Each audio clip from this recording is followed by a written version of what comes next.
Hello dear students, कैसे हैं आप सभी। Hope you all are good and this is Kiran Goswami. You know very well this thing. And बेटा जो हमारा चैप्टर था वो हमारा चैप्टर 2 कॉन्स्टिट्यूशनल डिज़ाइन था। सो बेटा जैसे कि आप सभी को पता है कि लास्ट क्लास में हमने इसका ओवरव्यू ऑन फर्स्ट 2.1 हमने कर लिया था। एंड मैंने आपको ये पैरा जो हमारे नेल्सन मंडेला थे इनके बारे में था, इन्होंने एक स्पीच दी थी। तो मैंने आप सभी को बोला था कि बताना है कि इसका मतलब क्या है, बट मेरे पास कोई रिस्पॉन्स नहीं आया। सो लेट इट बी, मैं आपको बता देती हूँ। इसका मतलब है I have fought against white domination and I have fought against black domination. Means मैंने गोरों के प्रभुत्व के खिलाफ संघर्ष किया और मैंने ही अश्वेत के प्रभुत्व का मतलब क्या क्या विरोध किया। ठीक है, उसके बाद है I have chested at the idea. Means मैंने एक ऐसे लोकतांत्रिक और स्वतंत्र समाज की कामना की है जिसमें सभी लोग पूरे मेलजोल के साथ रहें और सबको क्या करें, समान अवसर उपलब्ध हो। मैं इसी आदर्श के लिए जीवित रहना और इसे पाना चाहता हूँ।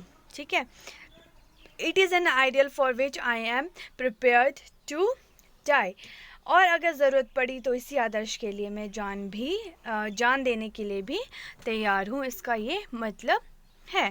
ठीक है बेटा, तो लास्ट टाइम हमने आगे पढ़ लिया था कि नेल्सन मंडेला कौन थे और इन्होंने क्या किया, है ना, और इनको जो जेल हुई थी कितने टाइम के लिए हुई थी। एंड उसके बाद हमने स्ट्रगल अगेंस्ट अपार्थाइड के बारे में हमने पढ़ लिया था। कंप्लीट नहीं पढ़ा था, मीन्स स्विमिंग पूल्स तक हम ये पढ़ चुके थे। अब अगर हम नेक्स्ट पेज पे जाएं, इसका हमने यहीं पे वोटिंग राइट्स पे हमने टॉपिक कंप्लीट कर दिया था। ठीक है, आगे हम पढ़ते हैं। The apartheid system was the particular the oppressive for the blacks. They were the forbidden from living in white area. They could work in white areas only if they had a permit. The trains, buses, taxis, hotel, hospital, schools and colleges, libraries, cinema halls, theaters, beaches, swimming pools and public toilets were all separate for the white and black. This was called the segregations. They could not even visit the churches where the white worship, black could not from the associate or the protest against the terrible treatment. देखो, रंग भेद की वजह से ही, इसी अपार्थिड की वजह से ही जो वहाँ पे अश्वेत लोग थे, मीन जो लोग वाइट लोग नहीं थे, जो ब्लैक लोग थे वहाँ पे, उन्हें क्या था, ख़ास तौर पर जो वहाँ पे मतलब उनके अगेंस्ट जो थे, क्या था, उन्हें जो गोरे लोग थे, वाइट जो पीपल थे, उनकी जो बस थे जहाँ पे वो रहते थे, वहाँ पे रहने बसने की भी इजाज़त नहीं थी ब्लैक पीपल्स को। ठीक है, उन्हें परमिट होने पर भी वहाँ पे जाकर काम कर सकते थे, उन्हें परमिशन मिलती थी। रेल जैसे कि आपके बस है, टैक्सी, होटल, अस्पताल, स्कूल्स, मतलब जो भी यहाँ पे स्कूल मतलब लाइब्रेरीज, जो भी चीज़ें वहाँ पे थी, वहाँ पे क्या था, वहाँ पर लोगों को जाने की परमिशन नहीं थी। और जो भी सार्वजनिक मीन्स टॉयलेट्स थे वहाँ पे जो गोरे और कालों के लिए एकदम अलग अलग इंतज़ाम थे, उनके लिए अलग थे।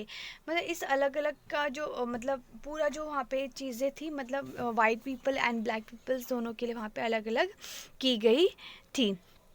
और जो यहाँ पे ब्लैक जो पीपल थे, वो वाइट जो पीपल की जगह को उनके जैसे गिरजाघर हैं वहाँ नहीं जा सकते थे, कहाँ पे जो ब्लैक पीपल थे। ठीक है, और जो ब्लैक जो मतलब उसे हिंदी में श्वेत बोलते हैं, वे क्या करते थे, वो अपना एक ग्रुप बनाते थे और इसे भेदभाव को, व्यवहार का विरोध करने का भी मतलब मीन्स ग्रुप बना के, मतलब तुम्हारे साथ तो डिस्क्रिमिनेशन हो रही है उसके लिए भी क्या करते, उनको ये राइट नहीं था कि वो जाके इसके अगेंस्ट क्या है कुछ भी बोल सके, है ना।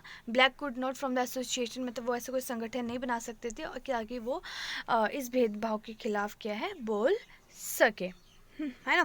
फिर आगे क्या था, सिंस 1950 मीन्स 1950 से जो अश्वेत थे, मीन्स जो ब्लैक पीपल थे और जो कलर्ड थे, मीन्स जो मतलब अलग अलग रंगीन चमड़ी बोल सकते हैं, रंगीन कलर्स जो स्किन पीपल थे, मीन्स जिसका रंग थोड़ा सा सफ़ेद था, थोड़ा सा ब्लैक था, थोड़ा सा वाइटिश था, थोड़ा मिक्स था, मतलब वो रंगीन थे, मतलब कलर्ड पीपल थे। और उन्हें भारतीय मूल के लोगों ने क्या किया था, उनको रंग भेद प्रणाली के खिलाफ संघर्ष किया था। कि इन्होंने, जो कि ब्लैक पीपल थे और जो कलर थे, उन्होंने Indian fought against the apartheid system, उन्होंने भारतीय मूल के लोगों के ने जो है रंगभेद प्रणाली के खिलाफ संघर्ष किया था। उन्होंने क्या किया था, विरोध प्रदर्शन किए और कई सारे हड़तालें भी उन्होंने क्या की थी, आयोजित की थी। भेदभाव वाली जो ये पूरी प्रणाली थी, मीन्स पूरा सिनेरियो, पूरी चीज़ें जो थी, शासन प्रणाली थी, उसका विरोध करने वाले जो भी ऑर्गेनाइजेशन थे, जो भी संगठन थे या एसोसिएशन जो भी थे, है ना, उन्हें क्या किया था, अफ्रीका ने नेशनल कांग्रेस के झंडे तले एकजुट हुए। मतलब इन सब जितने भी लोग थे, उन्होंने क्या है, वो एक साथ आए, है ना, हुए। और इसमें क्या, कई मजदूर और कई कम्युनिस्ट पार्टी भी शामिल थी, है ना। यूनियन दिखा है ना, द इंक्लूडेड मैनी वर्कर्स थे, union and the communist party के लोग इसमें इंक्लूड थे। Many sensitive white is also join the ANC।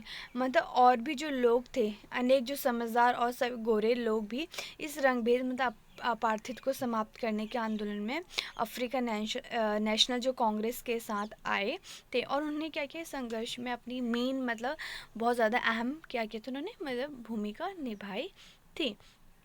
इसके बाद क्या हुआ, जो और भी देश थे, और भी अनेक जो देश थे, उसमें क्या था, जो अपार्थाइड की उन्होंने काफ़ी ज़्यादा आलोचना की थी, मतलब काफ़ी निंदा की थी कि ये अच्छा नहीं है, बेकार है, या फिर ऐसे नहीं होना चाहिए, ये बिल्कुल भी गलत है ना। तो उन्होंने भी क्या किया था, इस जो भी व्यवस्था के जो भी सिस्टम था, इसके उन्होंने अगेंस्ट जो है अपनी आवाज़ उठाई थी।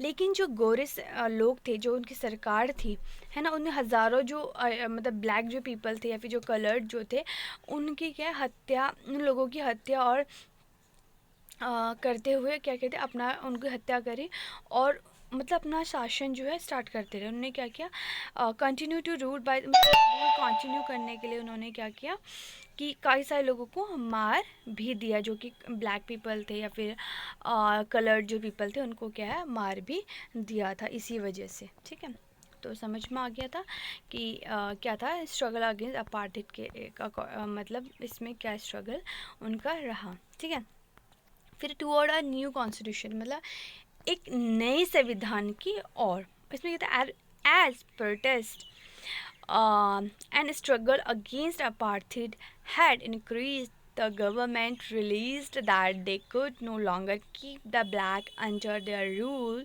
through repression। इसमें क्या था, जो मतलब अपार्थाइड है, इसके खिलाफ जब संघर्ष, विद्रोह, जब स्ट्रगल जब शुरू हुआ, तो क्या किया, जब स्ट्रगल शुरू हुआ तो इसका जो विरोध करने वाले लोग थे, वो क्या है, बढ़ते बढ़ते चले गए। तो सरकार को ये फील हुआ, उन्होंने ये रियलाइज़ किया कि अब जो है ज़ोर ज़बरदस्ती अगर हम करेंगे, तो उससे क्या है, जो ब्लैक पीपल हैं, वो क्या है, अपना जो भी राज जो कायम नहीं रख सकती। इसलिए जो गोरे सरकार ने क्या किया, अपनी नीतियों में भी बदलाव शुरू कर दिया, क्योंकि ये था कि सभी लोग अगेंस्ट आ गए थे, है ना। और जो स्ट्रगल में जो भी इस उसमें मतलब शामिल थे, इस स्ट्रगल के उसमें पीरियड में से शामिल थे उस समय में, तो वो उनकी जो संख्या थी वो है बढ़ती रही थी। तो इससे क्या है, द वाइट रेजिमे चेंज, उन्होंने अपनी पॉलिसीज चेंज कर दी थी। उन्होंने क्या किया, भेदभाव मीन्स जो डिस्क्रिमिनेटरी लॉज है वर रिप्लेड, मतलब जो भेदभाव करने वाले कानून को क्या किया, उन्होंने अब वापस ले लिया। फिर उसके बाद क्या, जो राजनीतिक दल पर वहाँ पे जो लगा प्रतिबंध था, जो बैन लगा था, उसमें क्या, मीडिया पर लगी पाबंदी भी उठा ली गई। उससे क्या, जो मीडिया पे मीडिया पे अगर पाबंदी लगी जाती है, तो वही सरकार मतलब वही चीज़ बोलती है जो कि गवर्नमेंट बोलती है। अगर वो फ्री है तो जो सही है वो उसे दिखाती है। उसके बाद क्या हुआ कि उन्होंने हटा ली। फिर 28 वर्ष तक जेल में कैद रहने के बाद जो वहाँ पे नेल्सन मंडेला को भी आज़ाद कर दिया गया था। इन सब के बाद मतलब आफ्टर 28 ईयर्स बाद उनको भी आज़ाद कर दिया गया था, है ना। उसके बाद क्या हुआ, लास्ट में 26 अप्रैल की बात है 1994 की, जब मिडनाइट में को दक्षिण अफ्रीका को क्या है, गणराज means Nelson Mandela walked out in the jail, आ गए वो। ठीक है, उसके बाद क्या हुआ, आधी रात को 26 अप्रैल की बात है 1994 में, the new national flag of Republic of South Africa were the unfurled, marking the newly born democracy and the world. Means उसके बाद वहाँ पे अफ्रीका में जो है गणराज्य का नया झंडा लहराया गया और दुनिया का एक नया लोकतांत्रिक देश बन गया, है ना।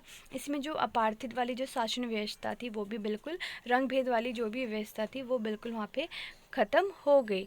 और जितने भी नस्ल के, मतलब जितने भी वहाँ पे लोग थे, जितने तरह के वहाँ पे लोग थे, उन्हें मिलीजुली सरकार के गठन का रास्ता खुल गया।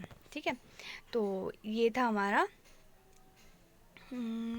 आज के लिए बेटा, आज इतना ही। ये टॉपिक पढ़ देते हैं, हाउ डिड वाला। How did the this come about, let us here the Mandela the first president of the new south Africa on the extra ordinary transition.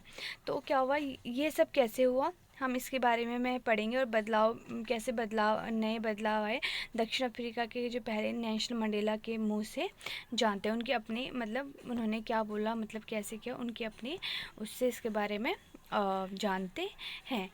Same मेरा होमवर्क आपके लिए रहेगा, जो ये स्पीच दी है इसको आपको बताना है कि इसका मीनिंग क्या है, and you have to make any 5 question, जैसे कि मैं आपको हमेशा ही बोलती हूँ। ठीक है बेटा, तो फिर मिलते हैं नेक्स्ट क्लास में, तब तक के लिए bye, take care, see you.